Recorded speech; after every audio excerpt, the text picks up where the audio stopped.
Our theme this month is divine circulation.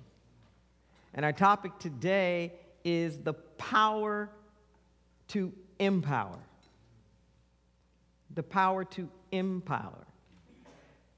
You know, a lot of times when we think of divine circulation, we're, particularly in spirituality, there's this emphasis on how can I get things to come to me? If there's things that are floating around out there, how can I get this money to circulate to me? How can I get these resources to circulate to me? What is it I need to do? What affirmation, what prayer, what exercise to get in the flow, to make sure stuff is coming to me? Well, this circulation goes both ways. That it's not just what's coming to me, but how can I take everything that I have and everything about me and circulate it? Okay. Not just what comes to me, but how can I be part of that circulation and that flow? And as we've been talking about all month, that there really is not a distinction between giving and receiving. There really isn't. That in order to really receive something, there has to be something within us that meets it. I can't receive your love unless I'm giving you some love back. I can be in a room full of people who love me, but if I'm not loving you, I can't feel your love. We just heard people singing. The only way I can really experience the music is if the music in me meets it. If I'm shut down and there's no music in me, I won't experience it as music. It'll just be a bunch of noise that's all around me. In order to really receive something, we have to meet it. We have to meet that frequency of it has to come out from us. Are you with me?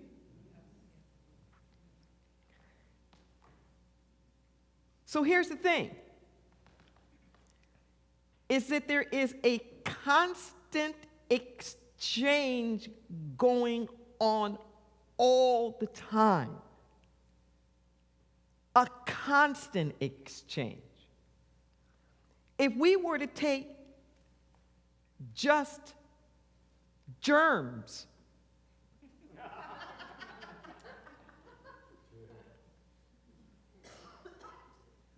communicable, we're constantly breathing in each other's everything and breathing it back out.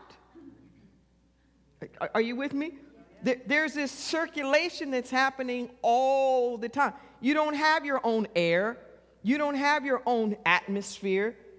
You are receiving what's being put out there by everybody, and you are also contributing to everything that's getting put out there. Okay? We speak of this often when we talk about environmental concerns. What's the footprint that we're leaving? Yes? Because everything that we do is going to have an impact. Well, we leave a footprint on people too. We leave a footprint on people all the time, with our every action, with our every thought, with our energy, with exchanges between each other. And we're having an impact on people that we don't even have contact with. Let that sink in for a moment. The impact that you have is not limited to just the people who are in front of you. If we take, for example, the concept of trending these days in social media, it's a good physical representation of what we try to talk about in spirituality all the time. the more people who are talking about a particular subject, the more that subject is emboldened and empowered. Okay? It starts to take up more space in the collective and the psychic consciousness. Yes? But it doesn't matter who's saying what. If something's trending, there could be 80% against it and only 20% for it, but it doesn't matter. Because the 100% of the trending is around that issue. So that issue is what's getting the lion's share of the attention and the energy and taking up space. It doesn't matter whether you like it or don't like it. It's the amount of energy and attention that you're giving it. And our energy and our attention makes things grow. Our energy and our attention makes them sustain. So if you have a news article and people stop talking about it so much, what happens? When people stop talking about it so much, it doesn't stay so much in the collective psyche.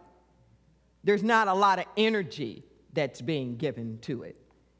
It doesn't mean that the events didn't happen, but they kind of get archived. It's like they get further and further and further down in the news feed, so to speak. You have the power to determine what trends. You have the power to determine what trends in your life and what's trending out in the universe. If you don't like something, let it go to the archive. If you don't like it and you don't want it, you don't have to keep empowering it. Okay? Think about your own life now. Think about maybe relationships that you've been in, and you were at that point of transition in the relationship, whatever that looked like. Could have been a one-on-one romantic relationship, could have been with a parent, a sibling, a child.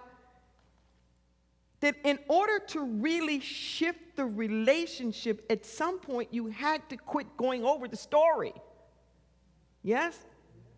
At some point you had to let it be and to refocus your attention in a different direction that was more positive and constructive.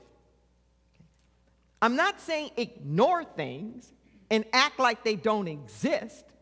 What I am saying is that what you put out about it, what you put out about it, do you put out the victory? Do you put out the possibility? Do you put out next?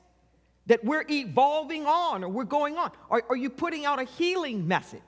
What is it that we're doing? We have the power to empower. Everything is energy. We are forever impacting one another with our energy field.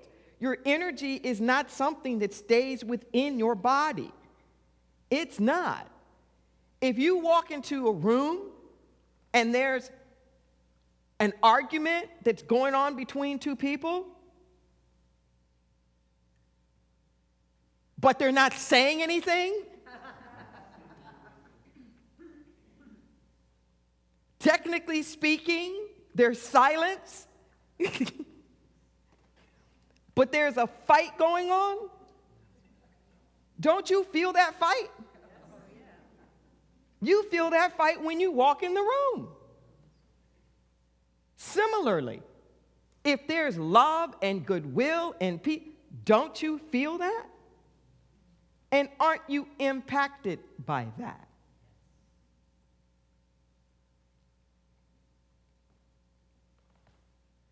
Have you ever had your battery low in your car and you had to get a jump from somebody. Connect the cables, boom, yes?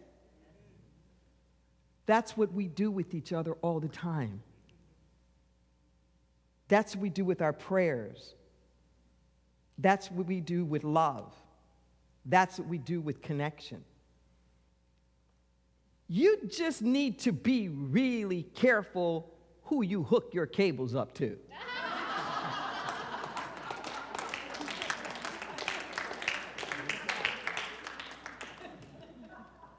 I'm just saying.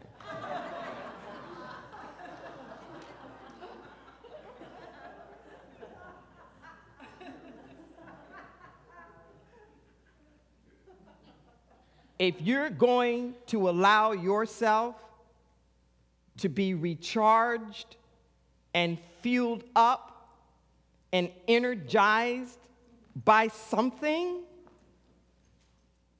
you need to pick something that you're plugging into that's gonna do that. Look what I'm saying. That's gonna do that. When you're feeling low or out of sorts, frustrated, angry, confused, that's not the time for you to plug in to more anger and more confusion and jump in that fire. That's not the time. There's always something else available. That's the extraordinary thing. If we look at our technologies now, they're so mimicking nature and things that are available. So right now, there are thousands and thousands of frequencies that are going on. Thousands. And the airwaves, just one Spotify or Sirius or what, it's like unbelievable. And you can tune in, and you can tune into anything. You can tune into talk radio. You can tune into country western. You can tune into classical music, R&B, hip hop, reggae, anything you want at any time. Do you feel me? Turn your dial.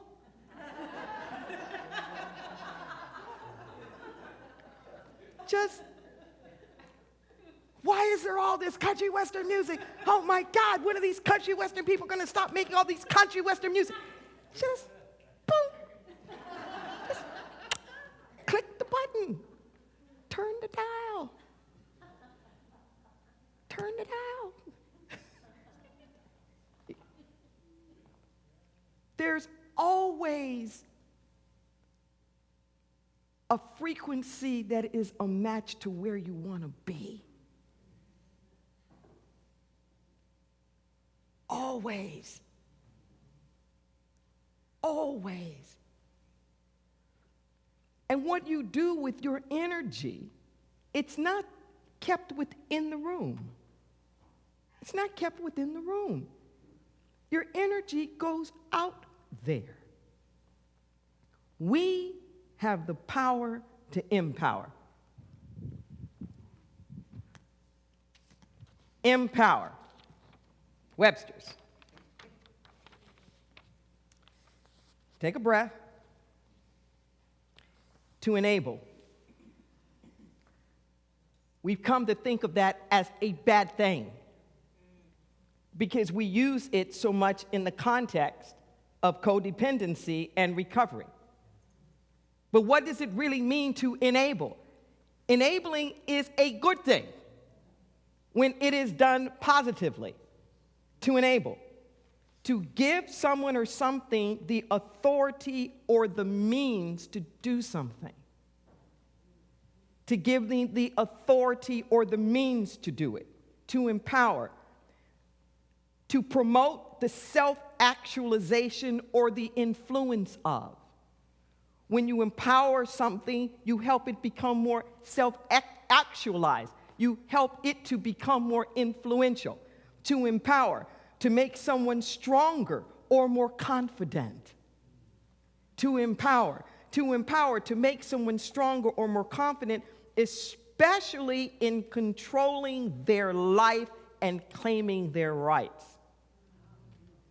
Especially in controlling their life and claiming their rights.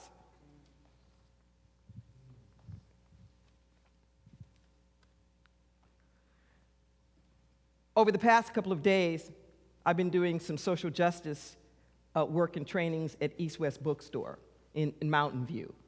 And one of the concepts that's been really big over the last couple of days is the concept of agency, of having agency. Having agency is that power.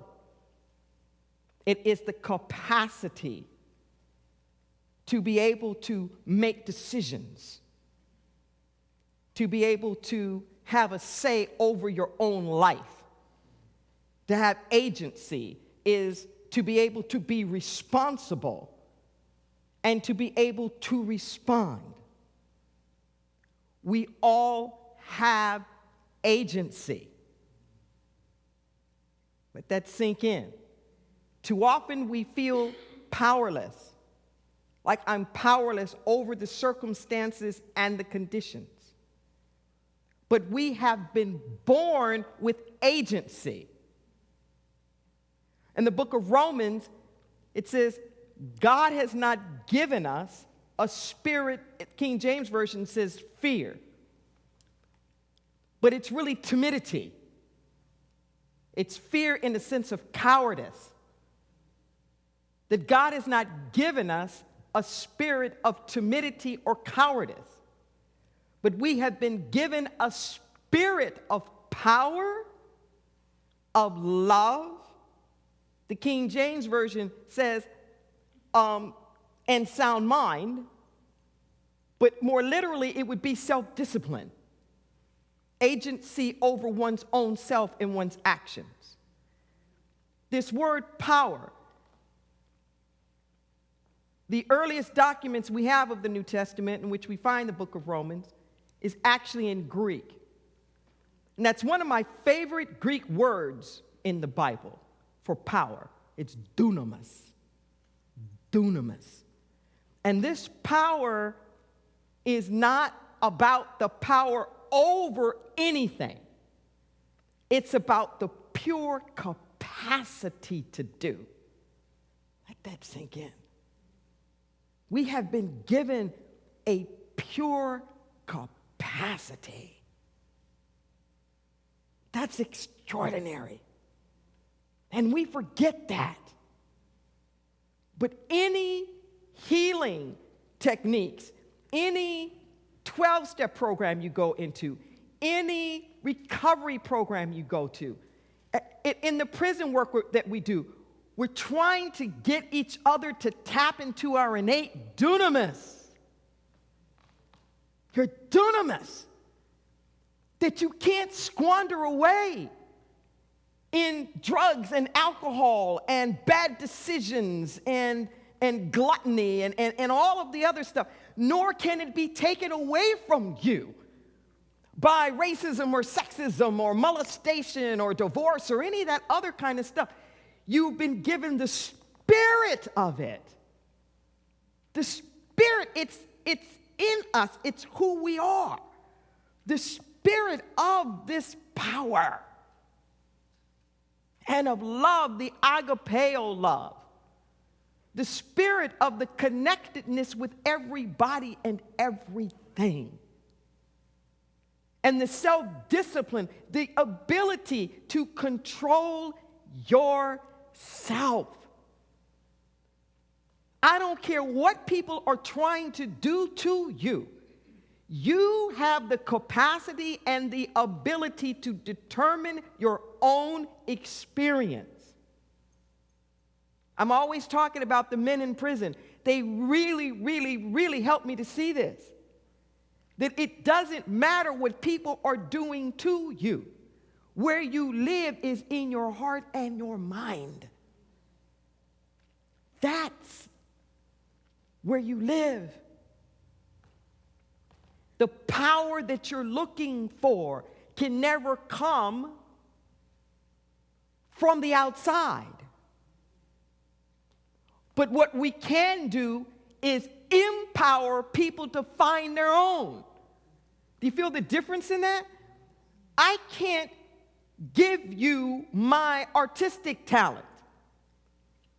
But as an art teacher, I can empower you to find your own talent. We think of education as like putting stuff in the brain, putting stuff in it. But the roots words of educare is not to put in, but to bring out. To bring it out. Are you with me? And we have this extraordinary capacity to impact each other. We have this extraordinary capacity to show a mirror up to people of their possibility, that they're more than their stuff, of their potential, that there's greater things that are in fact available to them. Are you with me? The power to empower. You can't consciously empower somebody if you don't know you've got power yourself.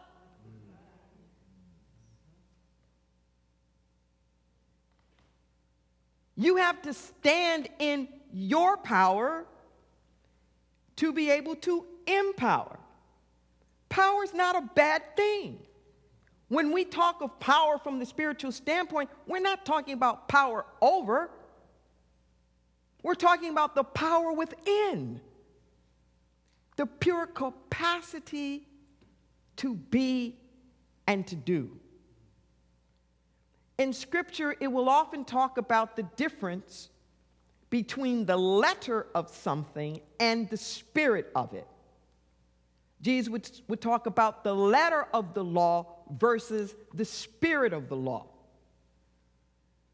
Because people were often adhering to the commandments in a very technical way,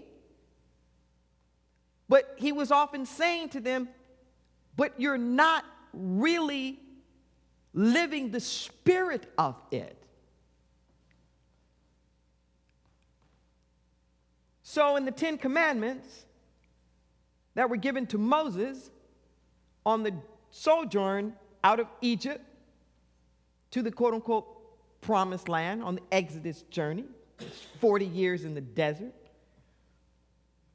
Moses is given these commandments. And in these commandments, we hear them as a lot of thou shalt nots. Thou shalt not covet, thou shalt not lie, thou shalt not steal, all these thou shalt not.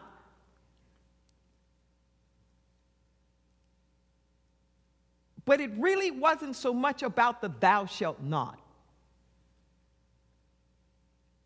These were codes of conduct for a collective journey. We're not going to make it out of this desert if these particular behaviors are taking place. Are you with me? For every in your life, thou shalt not, it's just a portal to something else. Every freedom from, it's just trying to establish a freedom to. So withhold from these things so we can have something else. It doesn't actually say thou shalt not lie. It says thou shalt not bear false witness against thy neighbor. How are we ever going to solve conflicts if you're not telling the truth? Now, I contend that message that Moses got back then I don't know, maybe it's just me. But thou shalt not bear false witness on thy neighbor. I think it's pretty relevant today. Okay. And it's not just about don't be a bad person and lie, but how are we going to empower each other to find the truth? You know, how are we going to be able to empower each other to have justice if we're busy constructing false facts that aren't really the case? You know, how are we ever going to get to the bottom and resolve it? Are you with me? So these thou shalt not things, they're there because they are disempowering. If you're bearing false witness, it's disempowering to justice. It's disempowering to truth. Okay? Just by your telling the truth.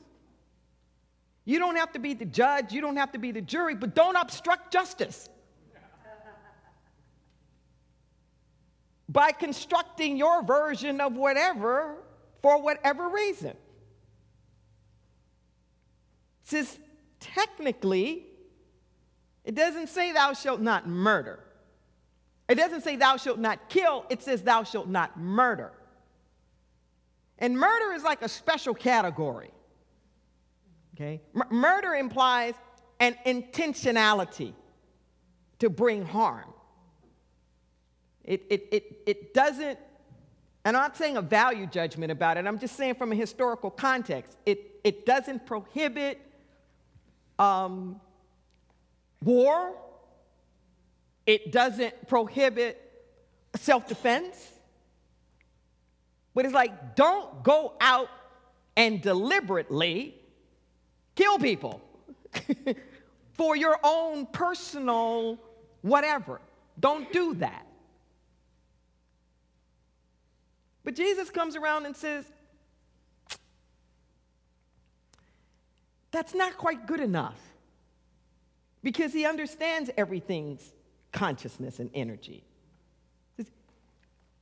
You may not be technically murdering them, but you're killing them with your words. You're murdering them with your words.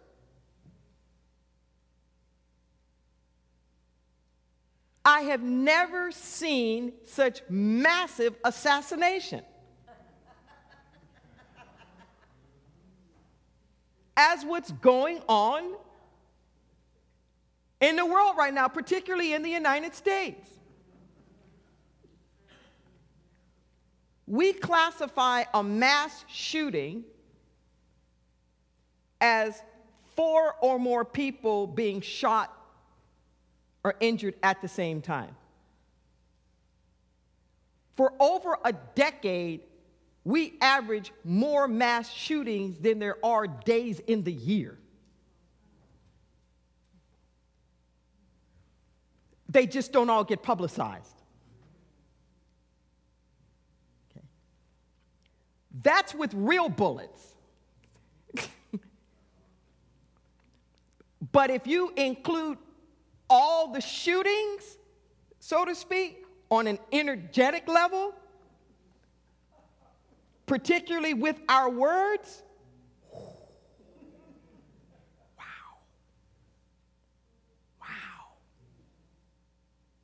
That's a lot. And then it becomes a frenzy. And we've got to hold the line.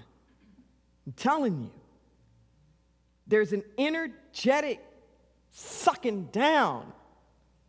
I spent last week in Phoenix at a retreat, a ministerial retreat. And we were coming from all different kinds of denominations. You know, rabbis and Episcopal priests. And it's rare that we have a chance. And most of us were in senior leadership, pastors or whatever, leaders of our congregations. And it's rare that I have an opportunity to have that kind of time. And the one thing that all of us were saying we were all saying that right now, when we were asked the question, what is it that's going on in our ministries that's taking the most courage to face? And without a doubt, hands down, with everybody, it was finding a way to address this new level of kind of nastiness and lack of civility, the harshness of personal interactions, the compassion levels going down, the judgment and the kind of contentiousness, going up, almost like an epidemic that's sweeping in terms of consciousness. Are you with me? And we don't need to empower that. We don't need to do that. Now's the time to rise above. Now's the time to recalibrate at a different frequency. When Jesus said, resist not evil, he wasn't saying don't do anything. But you can't solve a problem with the same consciousness that created it. If you get down in there in the mud, I remember my grandmother used to always say, if you're throwing mud on people, you got to get the mud on you.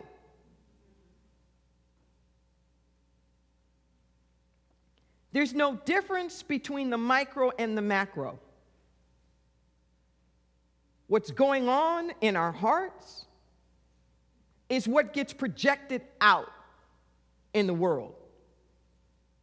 You can't have warring nations without warring people. If the people are peaceable, you can't have war. So you can't just blame the government or the military or what. If there's warring, it's because it's within us. Are you with me? It's within, and change always happens within us. I'm not saying don't speak out against war. All I am saying is that your speaking out against war is not going to be effective if you are warring. If you're warring against the people warring, you're just making that news feed bigger. You're empowering the wrong thing. You're empowering the wrong thing. Can you imagine for a moment if we really grasped our power to empower? Can you imagine that every time you held your debit card or your credit card, every time you had $1 in your hand, you really asked yourself, what am I about to do with this? Who or what is this going to serve? Where is it going to go? What is it going to create more of? Would your choices be different if you were really, really thinking about it? And at what expense? If I put this $1 over here, then it's not going over there. Which of these do I value the most? Really? Because what happens is that we give a lot of lip service to the things that we say that are important, but we wind up empowering the things that we don't want or like, or that are actually lesser important. Okay. I may say it, that the planet, the environment, social justice, whatever, my family, democracy, that I really value these things. But at the end of the week or the month, when you look at where did my money go, Where did my energy go? Where did my attention go? If somebody did a ledger of me over the year, could they tell what I value? Would it be clear, not just what I consume? Are you with me? Not just, but what do I value? What do I value? Are there people that you really value that you don't contact much? Are there people that you really value who are like the last on the list? And I'm outing myself, the last on the list to really get that phone call, because they know I love them. Okay? And yet the minutia and the other stuff is, getting my text, getting my attention. Are you with me? No. Especially not in today's world. We need to be really, really conscious. Our every thought, our word, our deed empowers. It can be the smallest thing. Have you ever gotten a compliment and it just made your day? A thank you. It just made your day. You could be talking on the phone to somebody. You could be on a chat box online at the bank. And if you just say, thank you very much. I really appreciate your service, and I hope you have a very blessed day. They're like, wow, thank you. Because we've made people utilitarian. Just what can I get out of you? What's happening with you now? You don't have any value other than the exchange rate of our interaction. You don't really exist to me beyond the person who's checking my groceries out right now. I fly a lot. And it just amazes me how we can have whole planes of people who act like nobody else is in the plane but them.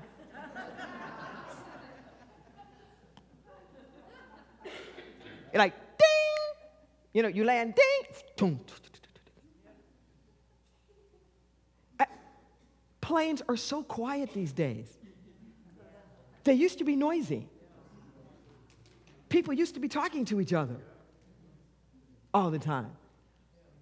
It's just amazing. Where is our attention going? I'm not trying to be judgmental. What I'm asking us to do is to be conscious. Because I'm putting myself in the mix too of being conscious. You can have people, a family at a table, and nobody's communicating with each other. They're communicating with people someplace else. 4 people in the house, but nobody's communicating with each other. Okay? I'm not making a judgment about that, but what I am saying is that if you want to empower your family, if you want to empower your siblings, if you want to empower your coworkers, if you really want to empower people so that they can grow and all the rest, then give them a little bit of you.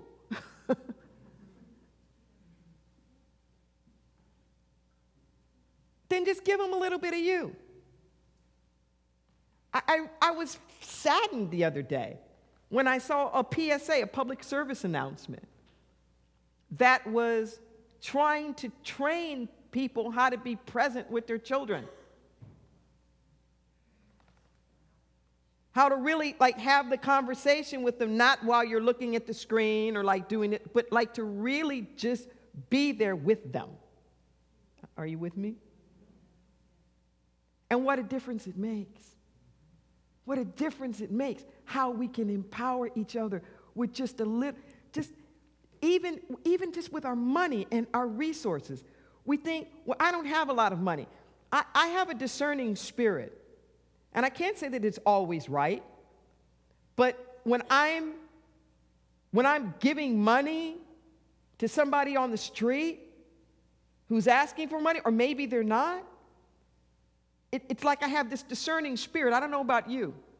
Sometimes I'll pass by, and that inner voice says, nope. And I may go all the way around the block again to find them. Because I know that $5 or $10 in my pocket, that from an act of empowerment is going to make a bigger difference in their life than whatever I was intending to do with it. Are you with me? It's those kinds of just conscious decisions. Just conscious decisions. What are we doing? And we have the power to empower. Yes? Isn't that a wonderful thing? Isn't that great? That we're not stuck? That we have agency? That we can step into greater potential? That we can give?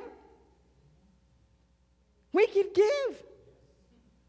Even sharing our hard times, if we're doing it from a constructive place, can be a blessing and inspiring. The story of victory and how we got over it doesn't always have to be pretty or all dressed up. It's the intent behind it. Am I sharing this with you to help inspire you? Plug into something that's going to inspire you. Plug into something that's always going to make you feel bigger or greater. So my last one, and I'll end here. I watch things to inspire me sometimes at night. And there's a show called Little Big Shots with Steve Harvey, where it's kids. It's kind of a kids say the darndest thing kind of thing, but they're all proteges. They're all or prodigies. They're all extraordinary in something. So I saw this little boy, I think he was about 8 or 9, and he's essentially a pro golfer. And I had seen one like that before, but what made this guy more extraordinary is he only has one arm. He only has one arm. So they showed him, and with his one arm, he does a backhand swing. And there were all of these things that he had to do and hit, like real marksmanship, all over the place. And then they had a pro tennis player there, and I don't even know what you call the machines, but they're the machines that measure the speed and the torque and so you could watch his graphs and compare him to other people, other golfers and whatnot in the room. His torque was 4 times his body weight. He was hitting like he was 240 pounds. I was just, wow. With that one arm. He was laying it out. And it was reminding me of this guy that I saw on Brian Gumbel's sports show, who was a championing wrestler with no arms or legs. No arms or legs. He had little nubs that came right above where the knee would be, or right where the elbow would be. So he was kind of on all fours. And he wanted to wrestle. He wanted to wrestle. So one of the coaches was like, show me what you got. He became so good, I saw the footage of the NCAA, now by college, hearings to see should he be disqualified because of his competitive advantage?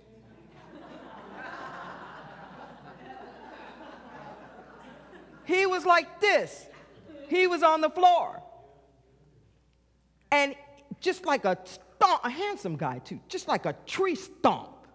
He was so strong and he was so fast. He would charge, hit him at the knees with such force, bam, they were down, and then he would shimmy up and put his body weight on their body. There was nothing to grab or to flip. It's like a 150-pound sack of potatoes laying on. It was lights out. The matches were so quick. Boom, down, over. Count to 10, over. Because you couldn't get him off. You couldn't pry him off. And there was nothing to flip.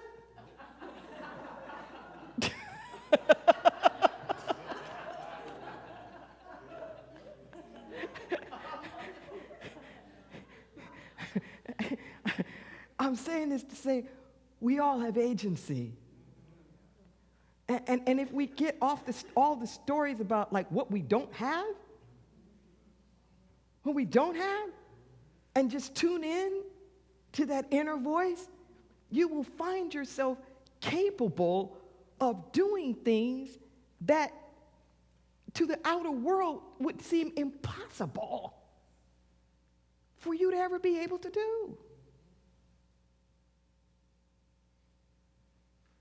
And whatever coach that was empowered him. Are you with me? Whoever said yes, whoever said give it a shot if that's your dream. Don't be a dream killer with your no. Don't be a dream killer with your no. Open up wide. Because God's always trying to do a new thing. Let's pray.